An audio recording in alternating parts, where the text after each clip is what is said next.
Olá, queridos irmãos, tudo bem com vocês? Carlinhos falando, Ângela, e Samuel. Já faz algum tempo que a gente não se vê, estamos morrendo de saudade, mas eu creio que logo em breve a gente vai estar junto novamente. Grande abraço a todos, Deus abençoe. Abraço.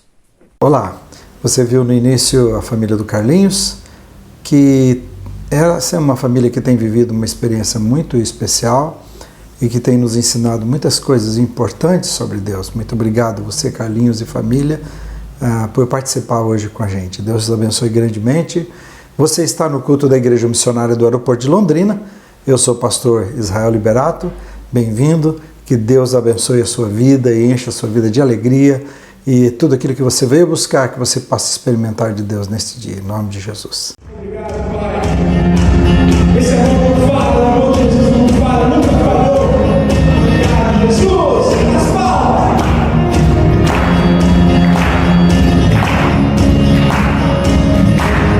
Senhor, em nome de Jesus. Adoro o Senhor. Deus, Senhor. Teu amor não falha.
Esse é o momento de oração pelo pacto de fé, os dízimos e ofertas. Eu vou pedir que você coloque a sua mão sobre o seu coração e vamos falar com Deus. Pai, o nosso pacto é a certeza do nosso coração de que o Senhor é um Deus vivo, um Deus presente, um Deus real, aquele que existe, o grande eu sou. É a certeza de que o Senhor se importa com cada detalhe da nossa vida. É a certeza de que o Senhor caminha conosco nas situações de cada dia, que não estamos sós. É a certeza que o Senhor nos ama e que o Senhor deseja o melhor para as nossas vidas. É a certeza de que o Senhor pode todas as coisas. Deus que nos ama, Deus que se importa conosco e pode todas as coisas. Eu coloco a vida de cada uma dessas pessoas que clama ao Senhor neste dia, que pede a sua proteção, que pede a tua ajuda, que pede a tua presença, que pede a tua força. Senhor Jesus, o Senhor é a nossa força, o Senhor é a nossa alegria. Dá força a esse coração, renova a fé daquele que está quase que desistindo, a força daquele que já não sente mais vontade de continuar e enfrentar as situações da vida, porque sente que são pesadas demais. O Senhor está pronto a levar as nossas cargas. O Senhor diz: vinde a mim os que estão cansados e sobrecarregados, e eu vos aliviarei. Então, nesse momento de pacto de fé, é o momento que nós lançamos os nossos fardos sobre o Senhor. Esse é o momento que nós colocamos todos os nossos medos, as nossas preocupações, mas também os nossos sonhos, os nossos projetos nas suas mãos, pedindo que o Senhor nos ajude.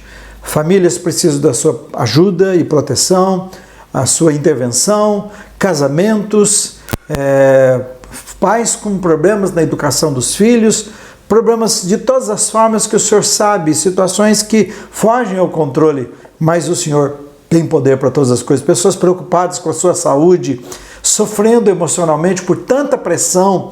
O Senhor é a nossa paz, o Senhor é a nossa alegria.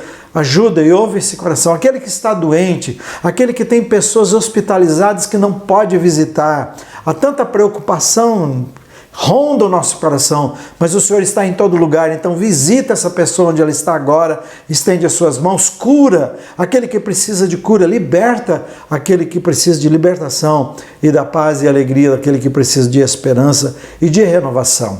Eu quero agradecer porque o Senhor está nesse momento presente em cada lar, em cada vida, em cada lugar, respondendo, tocando nas vidas. Toca nesses corações.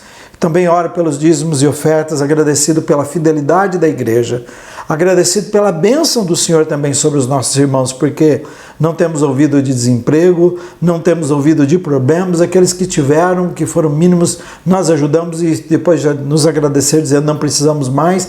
O Senhor é assim, o Senhor é um Deus desse jeito. Eu quero te louvar pelo seu cuidado. Então estenda as suas mãos, Pai. Dá sabedoria, dá entendimento, ajuda a cada pessoa, seja empregado ou empregador, a ter todo o discernimento e sabedoria nesse momento e não se perder espiritualmente com tantas coisas, mas depender de Ti e aprender com o Senhor, e que esse momento seja uma bênção na vida e nos negócios dessa família. Pai, protege e ajuda. Eu quero agradecer para a nossa escola, supre a nossa escola que atende quase 180 crianças diariamente. Estende as suas mãos sobre eles, sobre a Jamile, Juliana, toda a equipe, todos aqueles que estão envolvidos ali. Obrigado por esse ministério, amplia esse ministério, dá-nos condições, Senhor Jesus. Cuida das famílias, cuida das crianças envolvidas. Nós te louvamos por isso, pela proteção e o seu amor por cada um deles, pela Igreja Sion Norte, o pastor Gustavo, pastora Letícia, a filhinha, que o Senhor esteja com eles, Pai, abençoando grandemente cada membro daquele lugar, que eles cresçam em Ti, que eles Te amem e que o Senhor faça daquela igreja uma igreja forte. Obrigado pelo Rodrigo no Japão e a sua família. Estende as suas mãos, sê com eles, seus filhinhos que cresçam, desenvolvam, que eles sejam testemunhas vivas cada vez mais, que toquem a vida mesmo dos seus amigos brasileiros que estão naquele lugar e precisam de Ti. Obrigado pelas famílias que foram atendidas, tanto na creche como na nossa igreja, com cestas básicas. Continue abençoando essas famílias no seu nome, suprindo as suas necessidades. Obrigado pelos irmãos que foram fiéis também. Ajuda-nos, Pai, cada vez mais ajudarmos aqueles que necessitam da nossa intervenção, da nossa ajuda, Pai. Os missionários em Moçambique, outros em Olinda, estenda as suas mãos Que a graça abundante do Senhor esteja sobre eles, suprindo as necessidades, que a nossa igreja se desperte cada vez mais para contribuirmos com oração, com dedicação, também financeiramente. Ó Senhor Jesus, obrigado pelos nossos seminaristas, obrigado pelo mais nosso novo aluno que é o João, que o Senhor estenda as suas mãos sobre cada um deles, e que a graça abundante faça deles cada vez mais homens e mulheres segundo o seu coração. Obrigado, Pai, por ouvir essa oração. Obrigado por responder a nossa oração. No nome de Jesus, para a glória de Jesus. Amém. Deus abençoe você grandemente. No nome dele. Amém. Consagre tudo que você tem ao altar de você. Nada nessa vida vale. Nada nessa vida vale que você não reserve ao Senhor Jesus.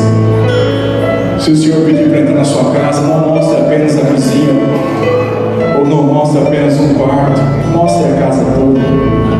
Permita que o Senhor Jesus adentre na sua casa e transforme toda a sua vida, de toda a sua família, de toda a sua história, de tudo aquilo que você tem. O Senhor quer isso. Obrigado, Jesus. Obrigado, Pai. Ok.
Bom dia, queridos. Que alegria poder compartilhar um pouco da palavra de Deus com vocês nessa manhã.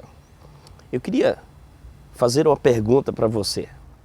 O que você entende quando escuta essa palavra confissão? Às vezes parece que na nossa vida o que nós entendemos como confissão é quando nós confessamos o erro, quando assumimos uma culpa ou quando declaramos que estamos errados, declaramos algo que está escondido. É verdade, confissão é tudo isso, mas também nós não podemos delimitar o sentido dessa palavra. Confissão também é uma declaração, é uma entrega, é uma vivência. Ou seja, confissão tem a ver com testemunho de vida. E é justamente isso que eu quero compartilhar com vocês hoje, o testemunho de alguém que impacta a minha vida e a sua vida. Convido você a abrir a palavra do Senhor lá no livro de João, capítulo 1, versos 19 ao 29. Está escrito assim: este é o testemunho de João. Quando os judeus lhe enviaram de Jerusalém sacerdotes e levitas para lhe perguntarem: quem és tu?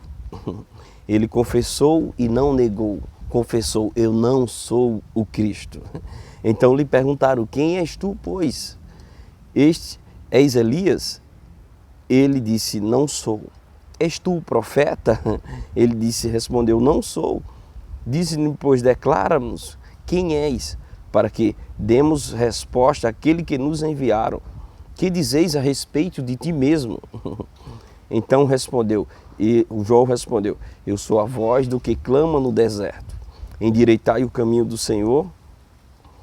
Endireitai o caminho do Senhor, como disse o profeta Isaías. Ora, os que haviam sido enviados eram da parte dos fariseus.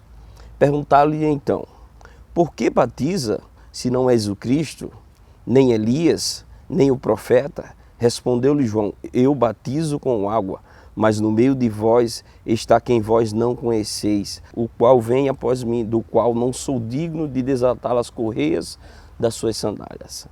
Estas coisas se passaram em Betânia, do outro lado do Jordão, onde João estava batizando. No dia seguinte, viu João a Jesus que vinha para ele e disse: eis o Cordeiro de Deus que tira o pecado do mundo. Quando nós lemos esse texto da nossa maneira corriqueiramente, sem perceber, sem atuar para as coisas que estão sendo enfatizadas aqui, a gente pode correr um risco de esquecer o real sentido desse texto. Quando nós vamos ver a fundo, a mesma pergunta, diretamente ou indiretamente, ela foi feita 9 vezes. Ou seja, João, quem és tu? A questão é que as pessoas queriam saber quem era João. O contexto que João estava inserido ali era um contexto onde João era um cara que vivia numa terra simples, no deserto, que se abdicou de viver na cidade, que se vestia de pele de camelo, que se alimentava de mel silvestre, de gafanhotos, ou seja, um cara que vivia de uma forma mais humilde que o ser humano pode viver. E do outro lado o texto é bem claro e diz que foram enviados a ele fariseus, levitas, sacerdotes, ou seja, pessoas que tinham uma vida envolvida na sociedade, dentro do templo, dos afazeres do templo. Então a questão é que às vezes nós precisamos indagar para entender esse texto, o porquê dessas pessoas irem buscar a João e o porquê dessa resposta de João. Quando nós vamos, uma das primeiras coisas que nós precisamos entender, que João ele confessou como confissão de vida, como um testemunho real, é que quando lhe questionaram, João ele confessou e não negou. O texto diz aqui, João 1,20 diz assim: ele confessou e não negou. Confessou: eu não sou o Cristo. Para nós entendermos por que essas pessoas foram procurar João, a primeira coisa que nós temos que entender é que essas pessoas, eles eram os guardiões da fé, os guardiões do templo, as pessoas envolvidas no cerimonial. Então essas pessoas, elas acreditavam que se elas vivessem de uma forma que cumprisse toda a lei, elas estariam antecipando a vinda do Messias, no qual esse que João estava anunciando, mas que o próprio João disse que eles não conheciam. Então, esse povo foram procurar João justamente para saber quem é esse. Nós cumprimos toda a lei, nós fazemos de tudo para antecipar a vinda do Messias, para vermos com os nossos olhos a ressurreição dos mortos. E chega esse cara, de repente, batizando, coisa que é totalmente diferente. Até então, naquele tempo, o sinal que existia era a circuncisão, não se havia falado em batismo, e agora chega um cara falando em arrependimento, em batismo. Até então, a circuncisão era apenas para os homens, e agora o batismo envolve mulher, todo mundo, quem se arrepender. Então isso causou um alvoroço e aquele pessoal queria saber quem era João. João, quem é você? Outra coisa que o pessoal foi buscar o João para saber quem era João é que existia uma uma profecia que o próprio Moisés disse assim: haverá um que será maior do que eu. Quando nós vamos lá em Deuteronômio 18:15, diz assim: o Senhor teu Deus te suscitará um profeta no meio dos teus irmãos, semelhante a mim, e ele ouvirás. Ou seja, essa profecia era clara para aquelas pessoas que viviam de acordo com a lei, de que viria esse profeta no qual Moisés havia proclamado, e o pessoal esperava esse profeta. Então, existia a questão, na dúvida deles, seria esse revolucionário, esse cara que está pregando o batismo, esse profeta no qual o nosso pai Moisés nos anunciou que nós deveríamos ouvi-lo? Esse é um dos pontos que aquelas pessoas foram questionar o João, mas João declarou: eu não sou, eu não sou esse profeta que vocês estão procurando. E outra coisa que chamou a atenção daquele grupo também é que João Batista, ele tinha um grupo de seguidores que não parava de crescer. Eu quero que você pense comigo, se coloque num lugar, nessa cena, aquelas pessoas que tomavam conta das coisas do templo, que eram zelosos, não zelotes, mas zelosos com as coisas do Senhor, vivendo, buscando uma antecipação do reino de Deus, e de repente chega um cara que ele começa a pregar, e as pessoas que vão se entregando, que vão se batizando, são pessoas que fazem parte desse grupo, ou seja, que vão abandonando os seus grupos de costume, ou seja, as pessoas estavam deixando de participar dos sacrifícios, das reuniões nos templos, porque agora elas tinham entendido quem realmente era o Messias, de que o Messias havia chegado, de que era necessário o batismo, o arrependimento. Então isso causou um grande alvoroço, isso provavelmente deu uma queda nas ofertas do templo, no número de sacrifícios, em tudo isso. Então, aquele grupo queria saber quem era esse cara que estava causando essa diferença. E sucessivamente, por que ele é tão bem visto, por que as pessoas seguem ele? A gente vive de uma forma que tudo que tem na lei a gente vive, mas essas pessoas não nos seguem assim. De repente chega esse cara e um monte de gente está seguindo ele. Até discípulo ele já tem.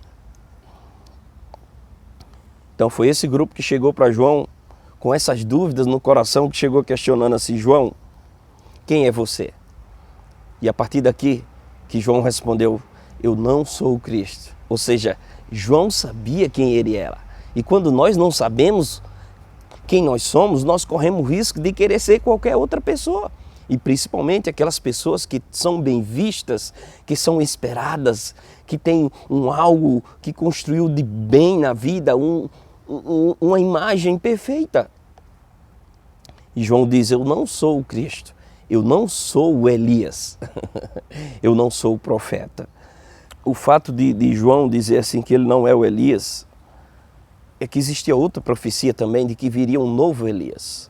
Quando nós vamos lá para Lucas 1,17, diz assim: irá diante do Senhor no espírito e no poder de Elias. Essa é a profecia que o anjo Gabriel chegou dizendo justamente ali para Isabel e para Zacarias, os pais de João Batista, dizendo que ele viria, mas ele viria na vontade do Senhor, no poder e no espírito de Elias. Então João sabia no seu coração que ele não era o Elias, mas ele vinha no mesmo poder e no mesmo espírito. Então ele declarou: eu não sou o Elias. João sabia que o novo Moisés era o Cristo. João sabia que o novo Elias era o Cristo, mas ele estava simplesmente para preparar o caminho do Senhor. Mas às vezes parece que soa fácil a gente dizer que não é o Cristo, como João disse.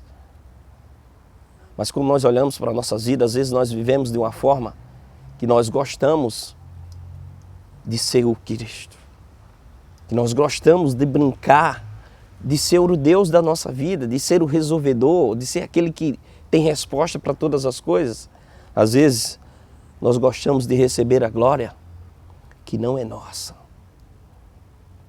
E é isso que João estava declarando. Esse título, essa glória, essa honra, ela não é minha. Eu não sou o Cristo. E a minha oração é para que eu e você, perante a nossa vida aqui na terra, que nós possamos declarar não só da boca para fora, mas com a nossa vivência, de que nós não somos o Cristo. Por mais que o nosso objetivo seja ser tão parecido quanto Ele é, mas nós não podemos tomar o lugar dele, porque tomar o lugar de Deus é a idolatria, é se tornar o Deus da própria vida, é a queda do homem. Outra coisa que nós podemos aprender com João é que ele confessou diante de uma vida de confissão, que ele diz assim, ó, eu não sou digno.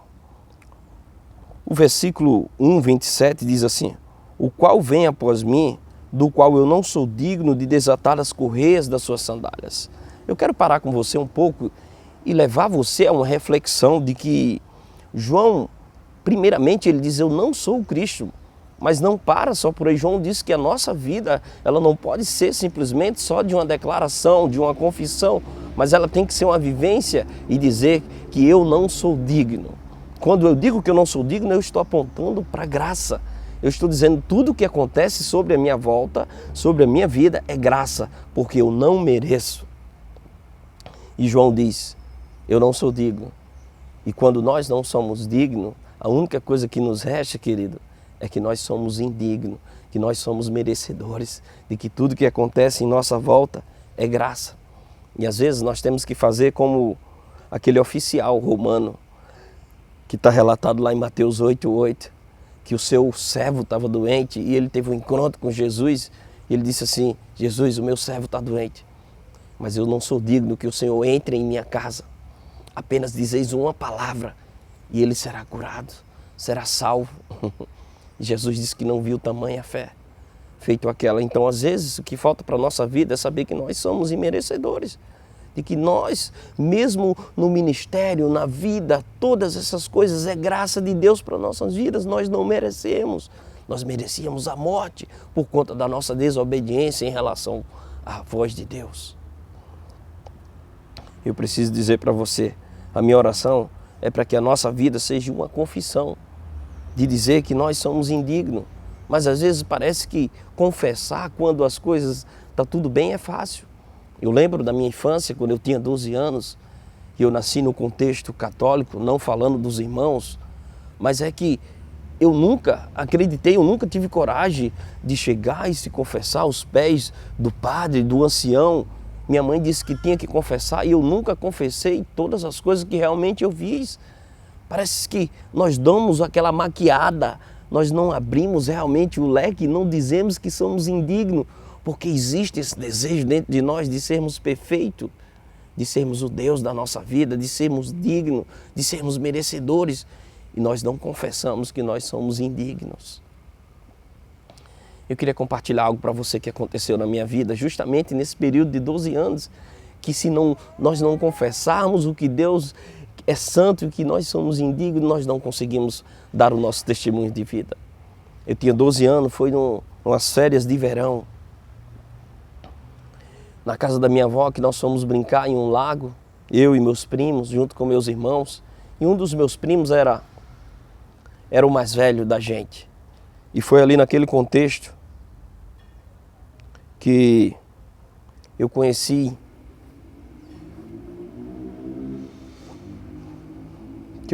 a masturbação. E dali por diante, era aquele desejo de querer mais e mais, incontrolável, insaciável. Quantas vezes eu não orava a Deus dizendo que não queria fazer aquilo, mas não tinha jeito, não tinha força. Mas era porque eu não conhecia Jesus. Mas quando eu conheci Ele, eu posso declarar que hoje eu não sou mais escravo. Porque eu reconheci que eu sou indigno, de que Jesus é digno e de que é Ele que faz a obra na minha vida. E a minha oração e a sua oração para que você confesse. Você não precisa lutar sozinho, porque você vai gastar todas as suas forças e você não vai conseguir. Mas quando nós declaramos que nós somos indignos, de que Jesus é o único digno nessa história, as coisas mudam, porque Ele é o Deus que muda o nosso coração, que muda o nosso desejo, que através do seu Espírito nos convence do pecado, da justiça e do juízo. O último e terceiro ponto que eu queria compartilhar com vocês, rapidinho aqui, da confissão de vida de João, é que João diz assim: eis o Cordeiro de Deus que tira o pecado do mundo. O versículo 1, João 1, verso 29, diz assim: no dia seguinte viu João Jesus que vinha para ele e disse: eis o Cordeiro de Deus que tira o pecado do mundo. Às vezes parece que soa fácil para a gente dizer que Jesus é o Cordeiro que tira o pecado do mundo. Mas primeiro, para Jesus tirar o pecado do mundo, eu tenho que confessar que eu sou o pecador, que eu sou indigno, que eu faço parte desse contexto aqui de que eu necessito do sacrifício desse Cordeiro. Mas desse Cordeiro humano, não desse Cordeiro animal, mas do Cordeiro humano como eu e você. De um Deus que encarnou na humanidade, que se fez humano, que se abdicou de ser Deus, que deixou todo o seu poder, deixou toda a sua glória, ou seja, deixou tudo aquilo que nós almejamos, tudo aquilo que nós queremos, que nós buscamos, Ele deixou, Ele nos tornou tão humano quanto eu e você, para provar que seria capaz, para morrer a nossa morte, não a nossa morte que é realmente consequência do pecado, mas a morte dele, uma morte voluntária, uma morte imerecida, uma morte de graça, de amor e de bondade. A minha oração para que na nossa vida nós possamos ser como João, declarar, dizer: eis o Cordeiro de Deus que tira o pecado do mundo. Você pode confessar que Jesus Cristo é o Cordeiro, mas você precisa confessar também que você é indigno e esse Cordeiro, ele morreu pelo seu perdão, ele morreu para oferecer graça para mim e para você. Nós precisamos entender que João, finalizando aqui, que João, ele não é o Cristo. Ele ficou bem claro. João, ele disse: eu não sou o Cristo. Mas também nós precisamos entender que nós também não somos o Batista, nós não somos o João. Ou seja, João, ele deu o seu testemunho de vida. Agora é a minha e a sua vez. Eu queria terminar orando por você, orando por a gente, para que Deus nos dê um desejo de viver uma vida de confissão como um testemunho de vida. Feche os seus olhos nesse momento aí. Querido Jesus, eu te louvo a Deus nesse momento, Senhor, para que essa palavra ela possa inundar o nosso coração. Que nós possamos, Deus, confessar com a nossa vida que nós não somos o Cristo, que nós não queremos tomar a Tua glória, que nós não queremos tomar o Teu lugar, que nós não queremos receber aquilo que não é nosso, Senhor. Nos ajuda, Deus, com a nossa vida nós declararmos isso, Senhor. Senhor, eu louvo a Deus para que a Tua palavra também possa penetrar no nosso coração e nós possamos confessar o quão imerecedor, o quão indigno nós somos, Senhor. E o quão gracioso, o quão amoroso, o quão grande é esse Teu amor para conosco, Senhor. Que nós possamos confessar isso com a nossa vida, o quão necessitados nós somos do Senhor. E que nós possamos também confessar com a nossa vida, Deus, que o Senhor é o Cordeiro de Deus que tira o pecado do mundo e que nós somos esse pecador que necessitamos desse Teu sacrifício de amor, desse Teu sacrifício vivo, para que assim nós possamos, Deus, voltar aos planos perfeitos da Tua criação, a expandir a Tua glória e a fazer a Tua vontade, Senhor. Eu louvo a Ti por essa oportunidade em nome de Jesus. Amém. Que Deus abençoe você. Amém e amém. Boa semana no nome de Jesus.